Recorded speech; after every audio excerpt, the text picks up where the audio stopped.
Hey guys, it's David from Automotive Press. I have the all-new Nissan Murano, which has a very striking design, very different from before, and we're happy to have the Murano in addition to Rogue because this one makes more sense from a practical perspective. It's larger than Rogue.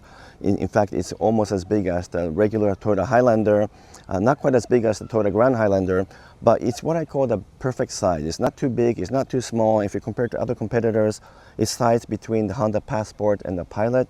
As I mentioned, a little bit smaller than the Highlander, much smaller than the Grand Highlander, but still lots of interior space as well. So I really like the basic concept of having something a little bit larger than the Rogue, a little bit larger than RAV4, but not as big as the Grand Highlander. It's built in Tennessee, so it's built in the US.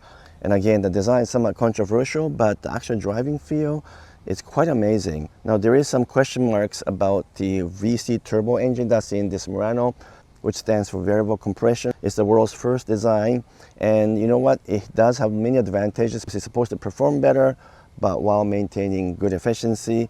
But in the real practice, I'm not quite sure yet. I'll take it for a drive and I'll tell you what I think. Overall, though, in terms of value for money, it's really hard to beat the Murano, and the quality is actually pretty good as well. You can tell the gaps are actually quite good. The hood is a little bit misaligned on this particular vehicle, but the gaps that I measured earlier here, and the back is all good. Paint job has a bit more orange peel than I like, but otherwise it's pretty glossy and also very thick.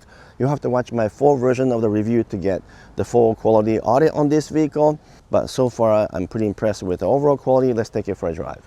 So now I'm taking the Murano on the road, and in principle, the variable compression ratio engine is supposed to maximize performance while maintaining good efficiency because you can do both high compression and low compression. But in reality, it just feels like any other turbo four-cylinder engine.